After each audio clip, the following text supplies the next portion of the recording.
Queridas amigas, companheiras, irmãos do Ideal Espírita Cristão, é com muita alegria que estamos nos reunindo.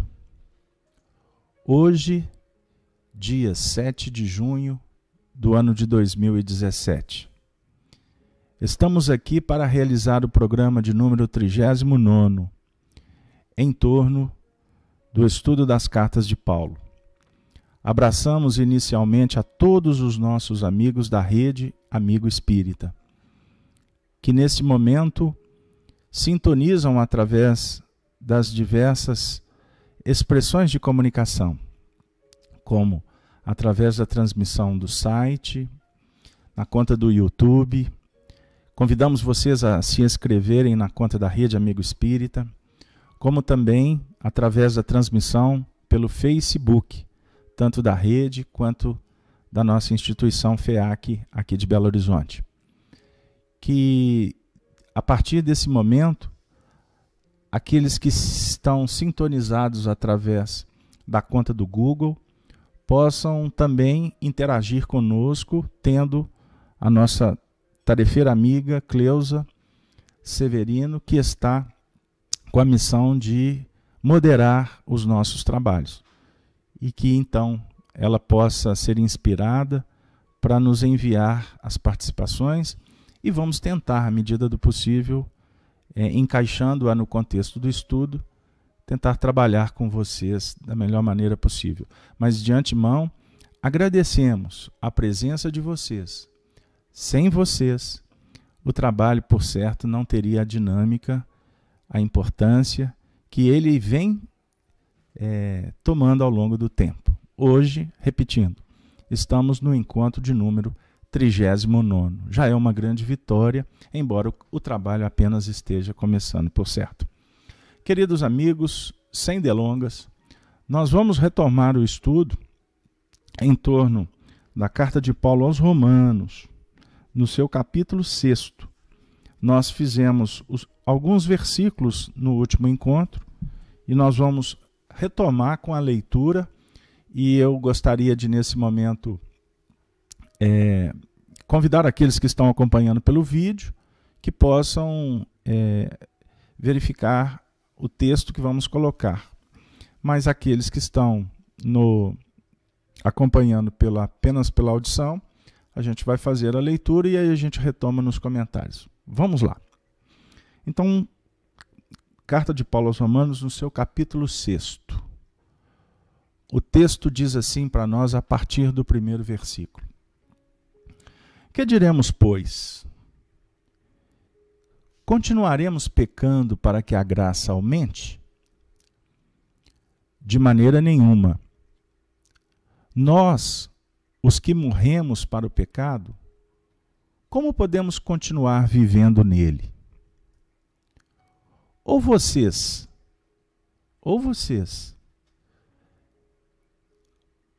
não sabem que todos nós, que fomos batizados em Cristo Jesus, fomos batizados em sua morte? Verso 4. Olha que interessante. De sorte que fomos sepultados com ele pelo batismo da morte, para que, como Cristo ressuscitou dos mortos, pela glória do Pai, assim andemos nós também em novidade de vida. Se dessa forma fomos unidos a Ele na semelhança da sua morte, certamente o seremos também na semelhança da sua ressurreição. Pois sabemos que o nosso velho homem foi crucificado com Ele, para que o corpo do pecado seja destruído, e não mais sejamos escravos do pecado. Verso 7. Pois quem morreu foi justificado do pecado.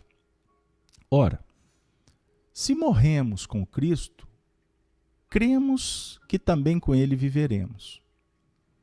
Pois sabemos que, tendo sido ressuscitado dos mortos, Cristo não pode morrer outra vez. A morte não tem mais domínio sobre ele. Porque morrendo, ele morreu para o pecado uma vez por todas. Mas vivendo, vive para Deus. Da mesma forma, considerem-se mortos para o pecado, mas vivos para Deus em Cristo Jesus. Portanto, não permitam que o pecado continue dominando os seus corpos mortais, fazendo que vocês obedeçam aos seus desejos. Não ofereçam os membros do corpo de vocês ao pecado, como instrumentos de injustiça. Antes, ofereçam-se a Deus como quem voltou da morte para a vida, e ofereçam os membros do corpo de vocês a Ele como instrumentos de justiça. Pois o pecado não os dominará, porque vocês não estão debaixo da lei, mas debaixo da graça.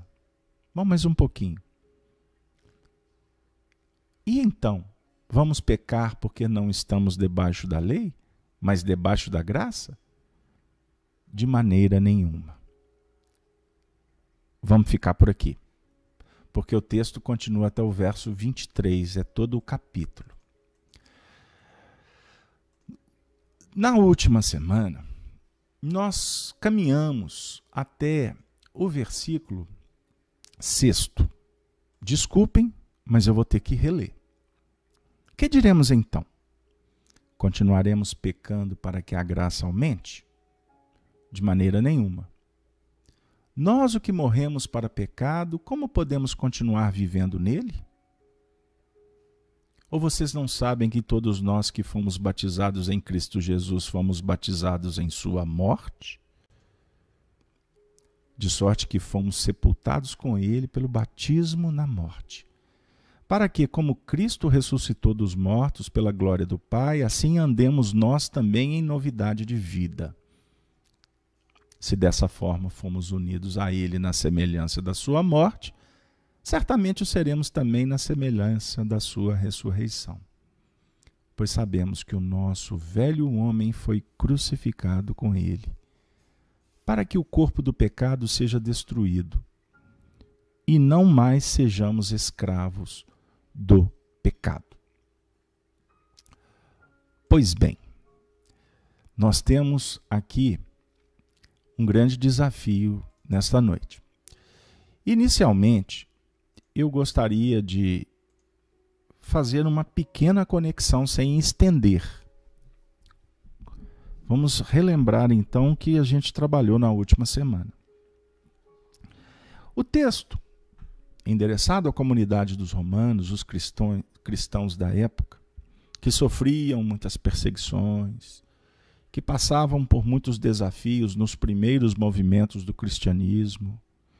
E imaginemos os neófitos que, a partir da desencarnação de Jesus e da sua ressurreição, quando ele retorna como campeão do túmulo vazio, como aquele que venceu o maior desafio que nós temos, que é a compreensão dos embates finalísticos e a oportunidade de retomar uma grande caminhada dentro de um plano imortalista, talvez um pouco da essência do que significa essa morte e essa ressurreição, essa vitória sobre nós mesmos, sobre os limites. Inicialmente filosofamos, mas temos que empreender um trabalho científico, metodológico, de análise, de crítica, de experiência, de ressignificação, de reaprendizado, de educação espiritual, de elevação moral. Só assim que o espírito vai galgando degraus na escala evolucional.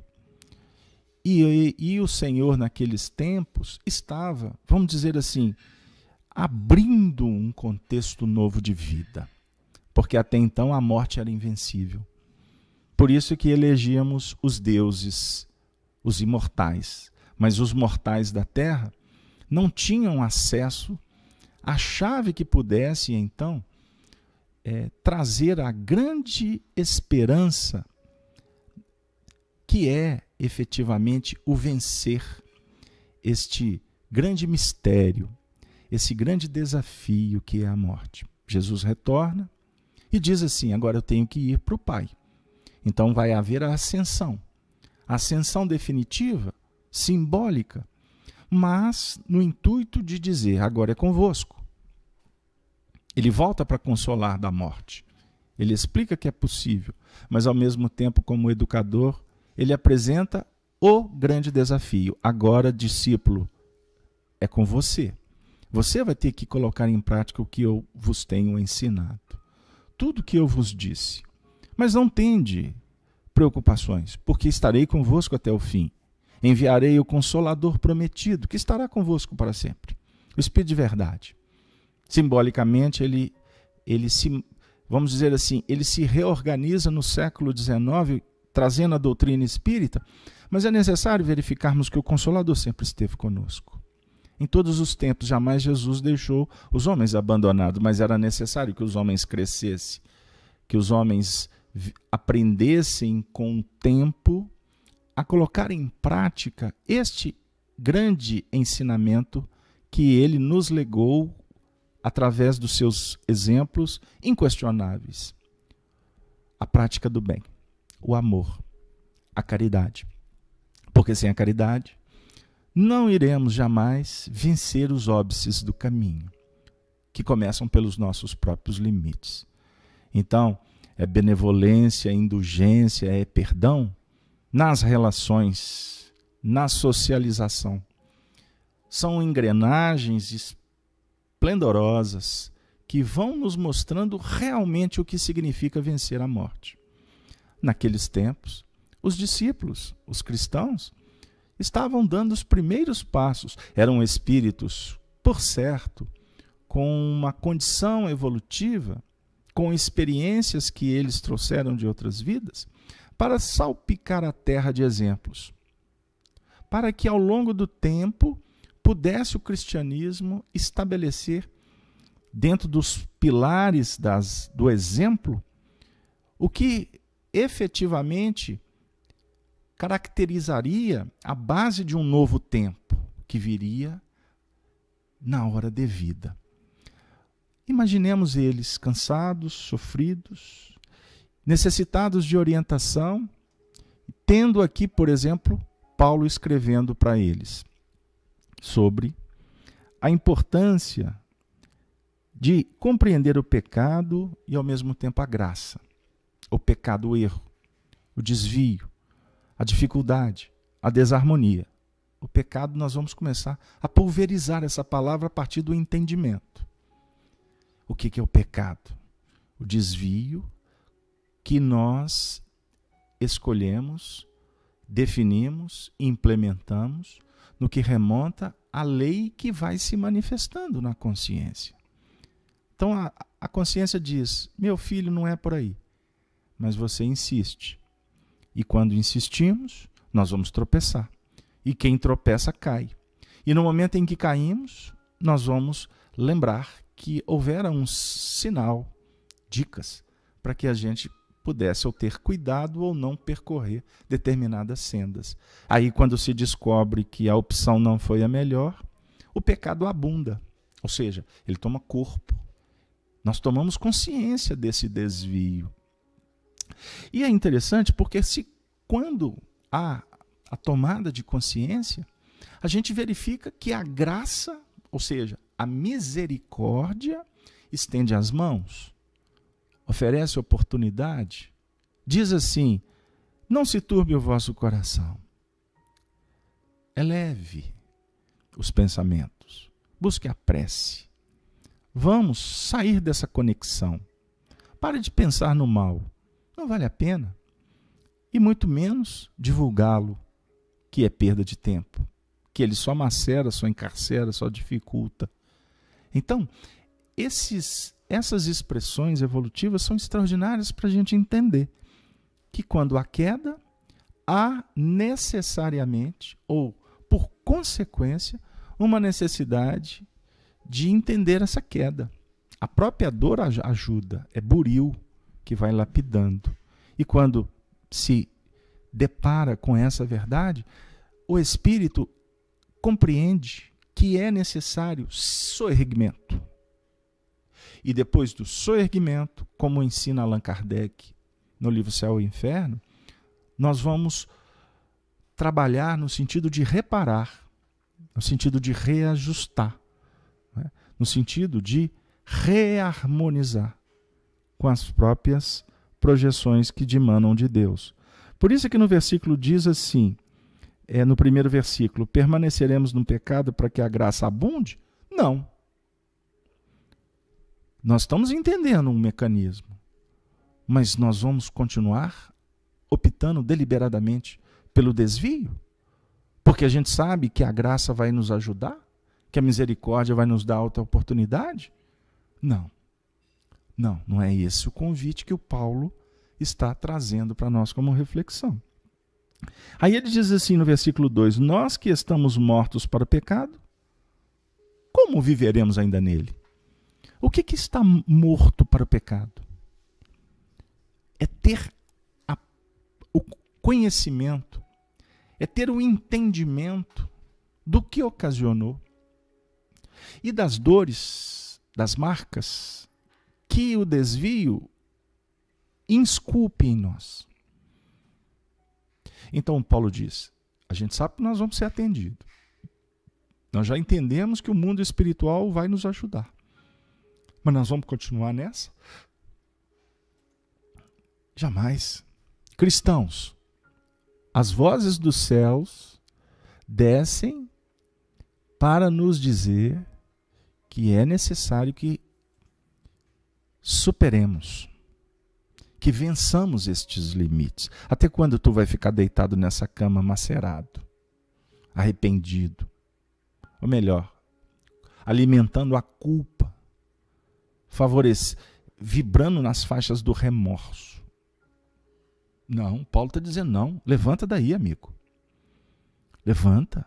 Levanta tu que dormes. É uma expressão dele. Levanta tu que dormes. É necessário. Despertemos. Aí você entra no lance chamado arrependimento. Arremeter-se. Ou não sabeis que todos quantos foram batizados em Jesus Cristo, fomos batizados na sua morte. Nós trabalhamos aqui na última semana. Batizados fomos na morte. Batizados em Jesus, em Jesus no sentido de estamos nos comprometendo com Ele. No seu sentido do soerguimento, da ressurreição. Mas, para ressurgir, é necessário que entendamos que o batismo que nos vincula de verdade ao Cristo é o batismo da morte dele. De sorte que fomos sepultados com ele pelo batismo na morte, para que, como Cristo ressuscitou dos mortos pela glória do Pai, assim andemos também em novidade de vida. Observemos, gente, como que o assunto mexe com a gente. Porque ele vai dizer assim, não basta procurarmos o arrependimento, arrependei-vos porque é chegado o reino dos céus. Se falamos de batismo, não tem como, não dá para deixar de citar João Batista. Então João, que dos nascidos de mulher é o maior, dos nascidos de mulher João é o maior. Ele é o menor no reino dos céus, disse Jesus. Então é necessário que cresçamos com o Batista, no arrependimento, no testemunho, no assumir as concupiscências. Esta é a proposta do Batista. O assumir a concupiscência é estudar a lei, os 10 mandamentos. Estudar no sentido de verificar como que nós estamos conspurcando, como que estamos adulterando, quanto estamos corrompendo esses princípios legados pelo legislador Moisés. ao nível da consciência, esses 10 mandamentos já estão escritos na humanidade, na cabecinha de cada um de nós. Só que cada um lê, cada um entende, cada um compreende conforme a sua bagagem. Então não existe um tribunal que possa dar uma sentença igual para todos. Por isso é que existe um tribunal específico para cada um, que é o da consciência. E nós vamos mais fundo. E não existe um tribunal que vai deferir, ou melhor, que vai definir uma sentença igual a outra concupiscência. Então, se temos um tribunal, que é a nossa consciência, esse tribunal vai ajuizar, ele vai atuar de acordo com cada movimento nosso. Então, vamos dizer assim, que é um tribunal que está o tempo todo em atividade, não tem recesso, não. Agora, o peso, a pena, por exemplo, vai ser imputada de acordo com o nosso grau de compreensão de cada movimento, de cada escolha. O que eu quero dizer com isso? Que em determinados assuntos, a lei pode estar clara no nosso entendimento. Mas existem outras questões que estamos lidando no dia a dia que a lei não está clara.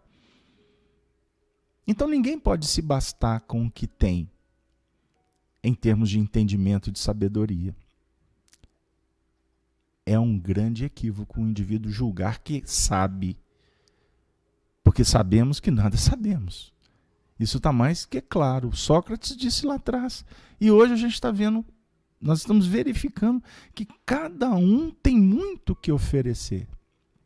E ninguém pode se dizer suficientemente forte para enfrentar todos os problemas, sem ajuda, sem estudo, sem se matricular na escola da busca do auxílio que dimana do alto pelas vias da intuição, que podemos abrir portas pela dinâmica da oração e que devemos estabelecer a abertura do coração para que as nossas mãos em ação seja eficiente.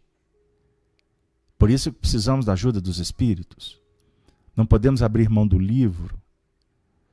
Não devemos prescindir do estudo em grupo, de estar com pessoas interessadas em aprender, mas ao mesmo tempo não podemos dissociar do nosso encaminhamento no aprendizado que se dá no dia a dia, a cada momento. Então, o ser sepultado com ele define compreensão da importância do testemunho pessoal, porque ele foi levado à morte. Ele foi crucificado. E nós estamos começando a perceber que a nossa crucificação pessoal, em cada questão que nos visita, nas bases da renúncia, do sacrifício e, acima de tudo, da misericórdia, é que efetivamente vai nos aproximando cada vez mais da libertação do pecado. Porque no versículo 5 diz assim: porque se fomos plantados juntamente com ele, na semelhança da sua morte, também o seremos na da sua ressurreição. Na última semana, nós falamos um pouquinho dessa questão de sermos plantados juntamente com ele. Sermos plantados. Poderíamos falar da semente do amor? A semente do amor necessita da semente do trigo. Do trigo que se faz pão. O pão que alimenta e que dá vida. Por isso é que Jesus diz: eu sou o pão que dá a vida. Aqueles que se alimentarem e beberem, não mais terão fome ou sede. É o amor. Mas é a doutrina. O pão representa a doutrina do Cristo. Os ensinamentos do Cristo. Ensinamentos teológicos. O que vocês acham? Que se transformaram em doutrinas dos homens, que auxiliam didaticamente, mas nós poderíamos falar mais da essência, que o exemplo vivenciado, o exemplo que ele nos legou, é que representa esse grande manancial que alimenta. Então, a semente. Então, se com ele fomos plantados, lembrando que ele se autoproclamou uma videira. Estão lembrados? Eu sou a videira.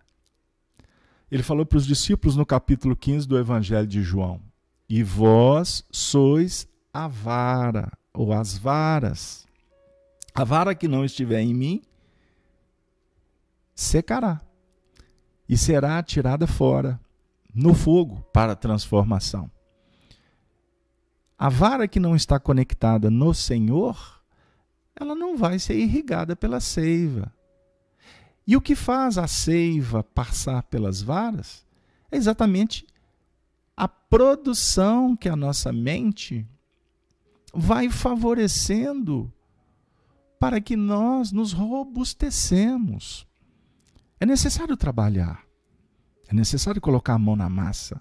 Isso é que vai vitalizar. O trabalho dignifica o homem. Observemos a lei de trabalho que Allan Kardec nos apresenta didaticamente no Livro dos Espíritos. Jesus fala: o meu Pai trabalha até agora e eu trabalho também. Então, o trabalho é que vai definir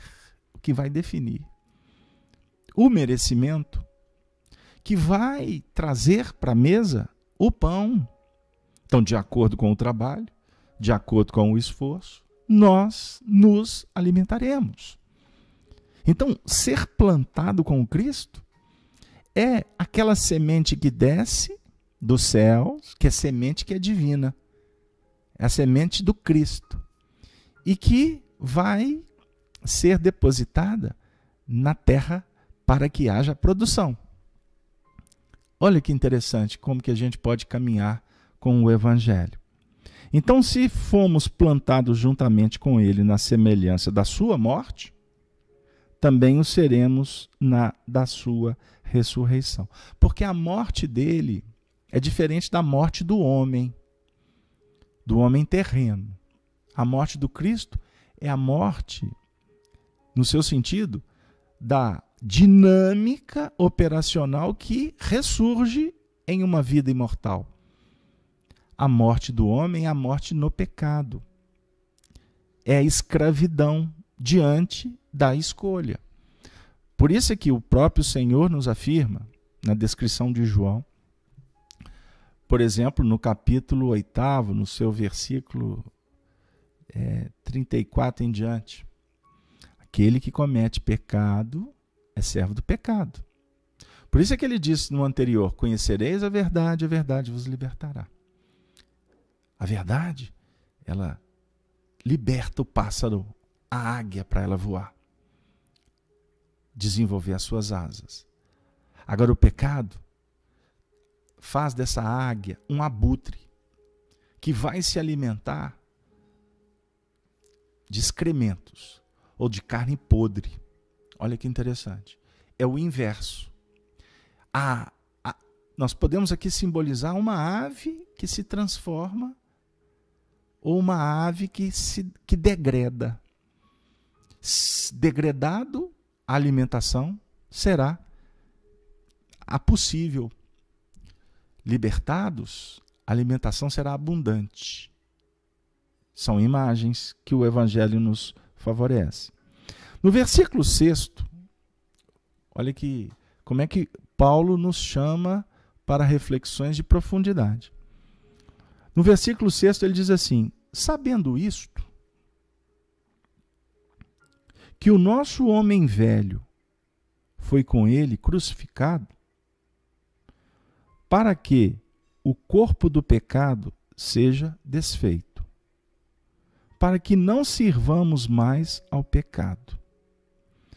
Nós trabalhamos um pouco sobre o homem velho. O homem novo vai cedendo espaço, ou melhor, o homem velho vai cedendo espaço para o homem novo. Mas não existe um homem novo sem o homem velho. Isso é consolador e esclarecedor para todos nós que estamos, muitas vezes, nos sentindo em quedas. Tem algumas pessoas que nos procuram na casa espírita e dizem assim: ai, se eu pudesse apagar, rasgar o livro da minha vida, começava tudo de novo.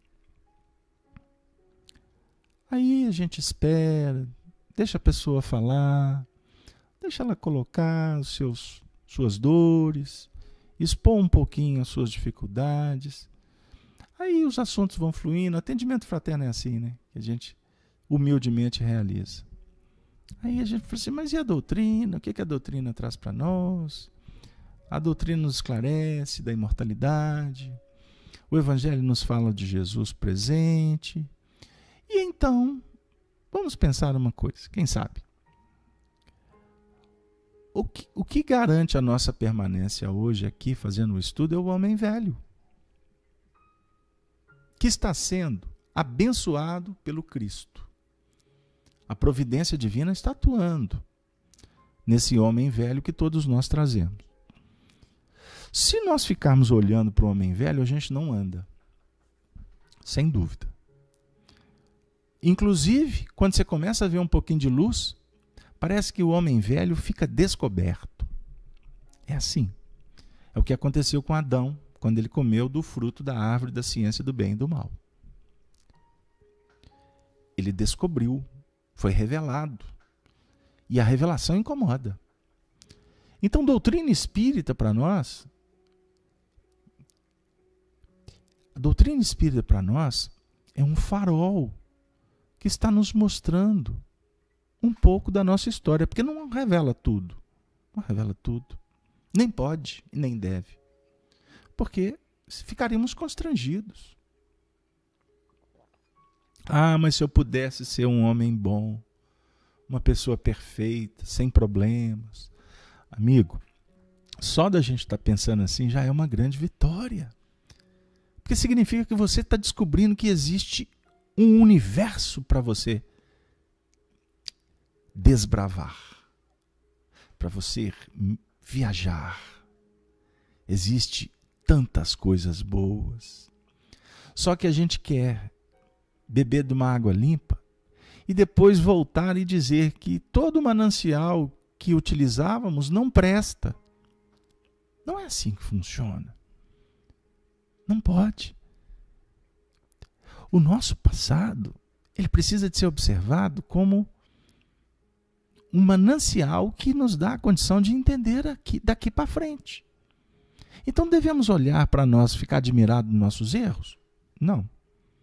Mas observar que aqueles erros compreendidos vão ressignificar, vão nos oportunizar, a partir de agora, fazermos escolhas mais qualificadas. A Kátia está dizendo assim: me falaram que minha nova tarefa de cuidar de minha mãezinha é minha crucificação, porque perco minha liberdade e eu não aceito. Vejo como uma oportunidade maravilhosa e me dá muita alegria. A colocação da Kátia aqui do chat, muito obrigado, Kátia. A Cleusa nos alertou para essa chamada dela. É de valor extraordinário. Se eu for olhar para a minha tarefa como aquilo que crucifica, a cruz perde o sentido. A cruz, na realidade, deve ser observada como uma ponte de luz.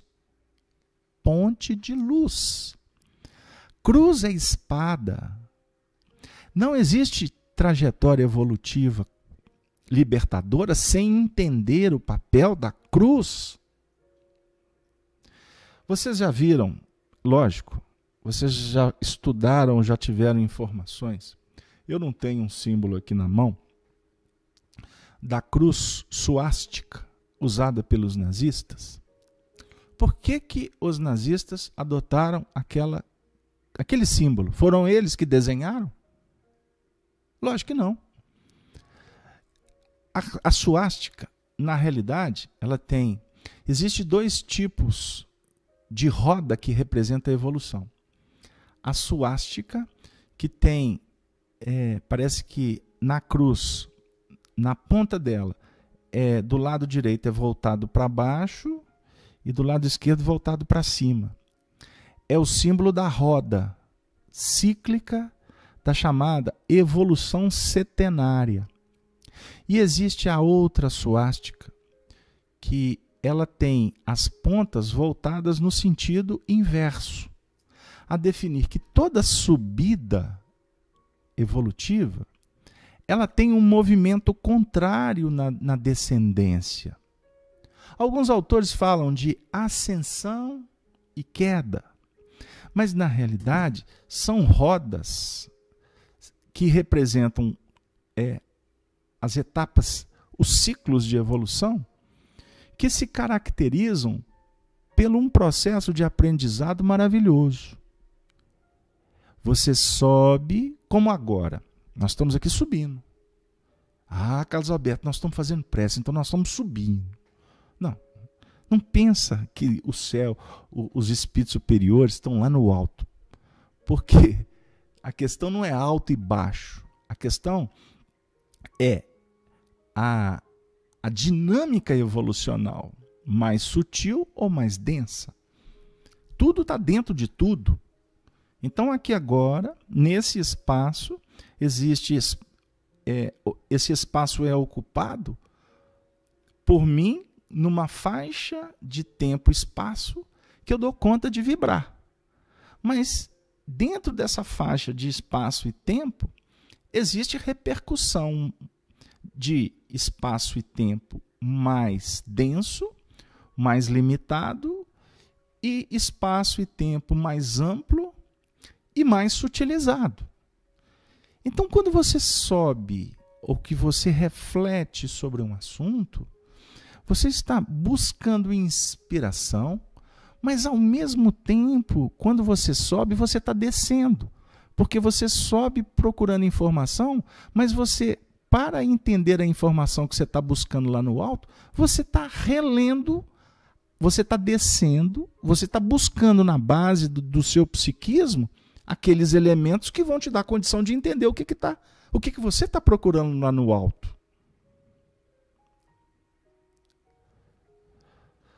Ufa! Evolução você não pode correr. Tem que ir devagar, amigo. Você está olhando aqui para o computador, você está ouvindo o som, mas na realidade você está sendo convidado para interiorizar e reavaliar o que você tem dentro de você.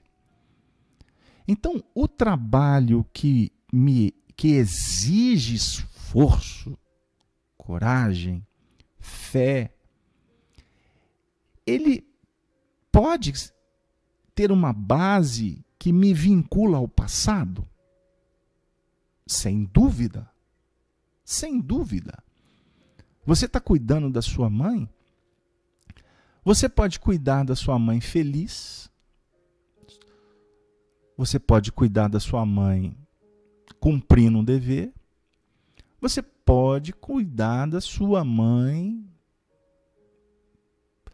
sem possibilidade de sair do contexto. Então você pode operar com a sua mãe na rebeldia. Não pode? Pode. Então alguém vai dizer, esta é sua cruz. Ok. Se você estiver na rebeldia, essa cruz sangra. Se você está trabalhando, cumprindo um dever, você está carregando a cruz com dignidade. Você está levando a efeito um processo de ajustes. Mas se você está cuidando dessa cruz com amor, ela se faz luz. Essa cruz é de Jesus. Essa cruz, ela pode ser difícil. Essa cruz tem um nome desafiador, ela tem um peso específico a cada passo que eu dou na direção do Calvário. Faz parte. Mas a consciência da importância dessa cruz e olhar para ela com um coração entregue, rendido, no sentido de: eis-me aqui, eu faço porque isso é importante e eu vibro, eu faço nas bases do amor.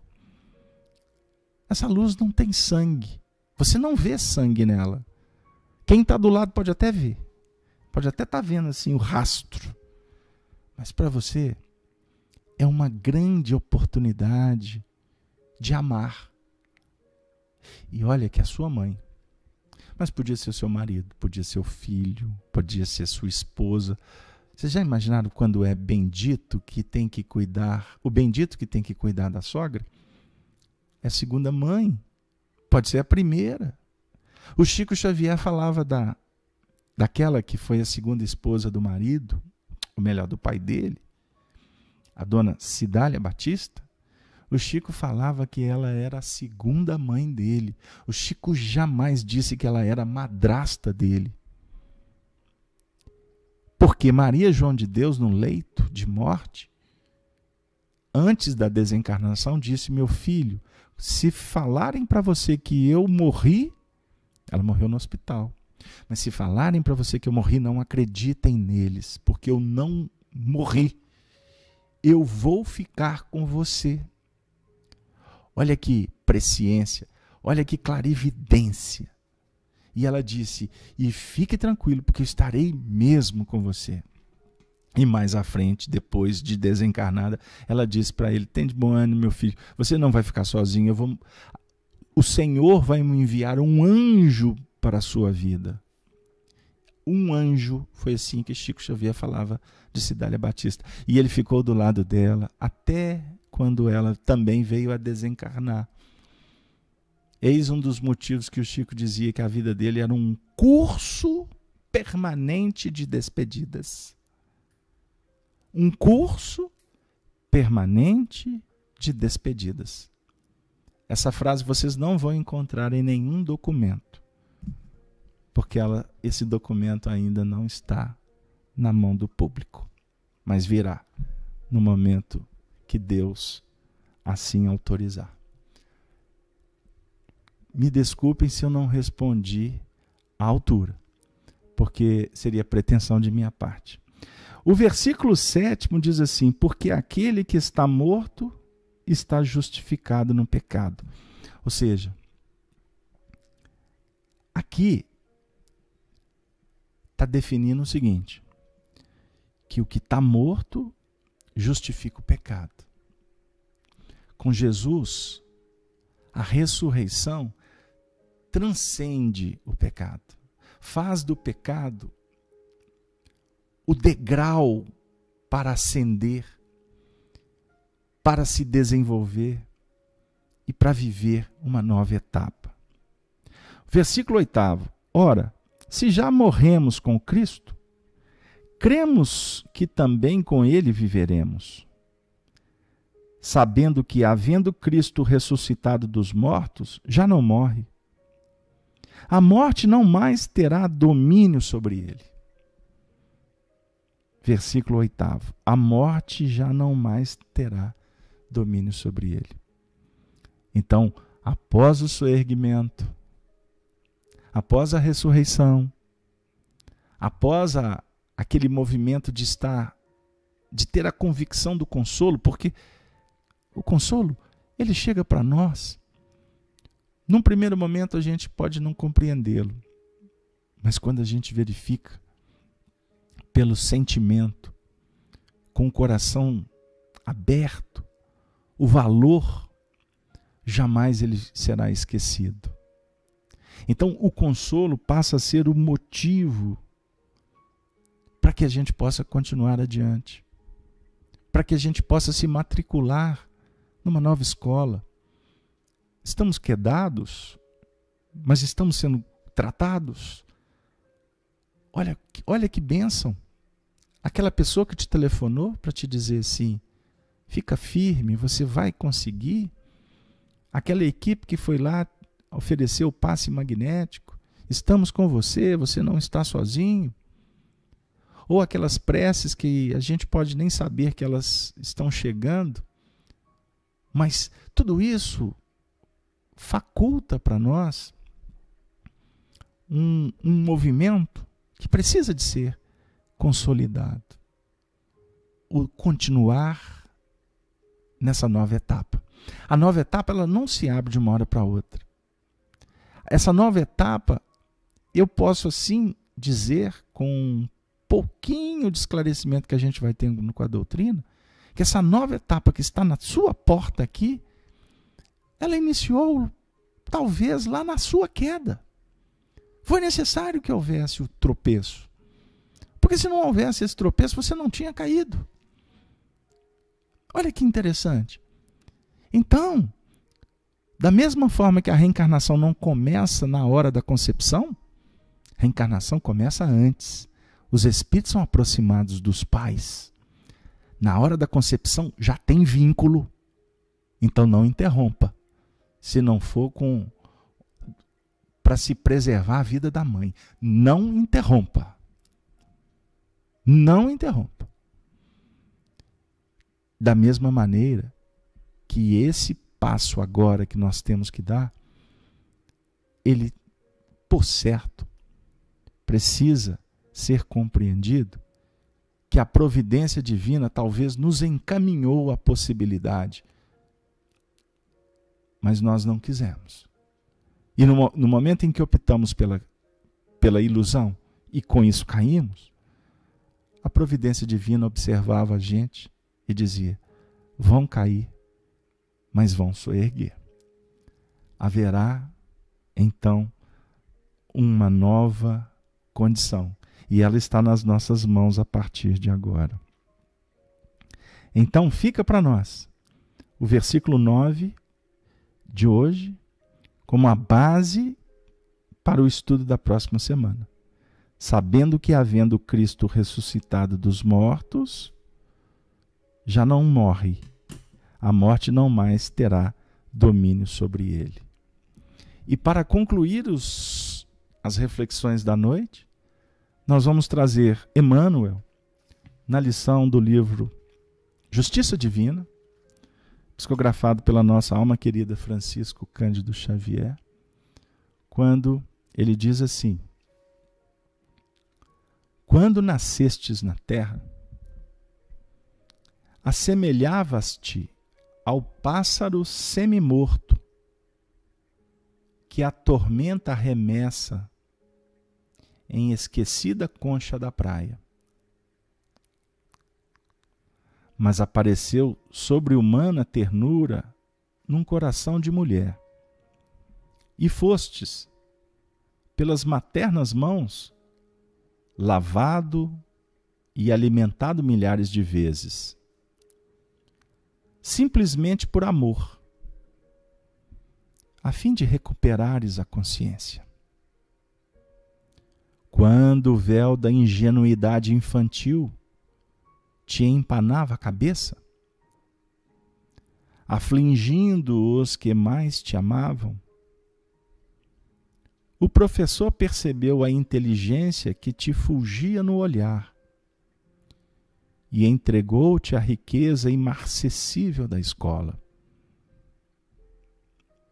Nos dias da primeira mocidade, quando a despreocupação parecia anular-te a existência, amigos notaram o caráter que te brilhava nos gestos e integraram-te à vida nos dons do trabalho.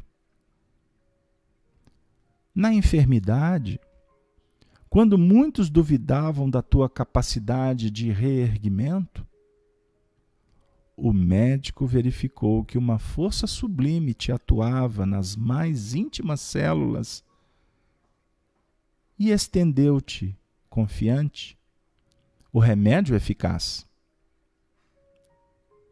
Nas horas difíceis de incompreensão, ouviste, em meio das próprias lágrimas, inarticuladas canções de conforto e esperança, exortando-te à paciência e à alegria. Por onde segues? Assinalas a luz invisível que te clareia todos os pensamentos. Se sofres, é o apoio que te resguarda. Se erras, é a voz que te corrige. Se vacilas, é o braço que te sustenta. E se te encontras em solidão, é a companhia que te consola. Aprendamos a amar e a respeitar esse alguém, como quem sabe que estamos nele, como fruto na árvore. E se caíste tão fundo que todos os afetos te hajam abandonado, mesmo aí, nas dores da culpa, recorda que a justiça te golpeia e purifica em direitura do supremo resgate, porque nunca estivestes diante da presença de Deus. Agradeçamos sempre a misericórdia da providência divina, que nos concede a oportunidade para que desenvolvamos o dom do aceitar e a virtude do discernir. Que Deus nos inspire, que a espiritualidade possa garantir para nós a oportunidade de estudarmos sempre a vida. Porque compreendendo as causas e os efeitos que são revelados a cada movimento de procura, de busca, nós, por certo, teremos o banco da escola garantido, sabedores que Jesus é o nosso Mestre e Senhor, e é Ele que nos afiança que seremos vitoriosos, porque nenhuma das ovelhas irá se perder. Todas seremos reunidos no mesmo aprisco, com Ele, o nosso único pastor. Que possamos, nesse momento final, agradecer a espiritualidade que visitou a cada lar, a cada um de nós, e também pelas vibrações, pela sinceridade, pela fraternidade, pela amizade que esse trabalho favorece.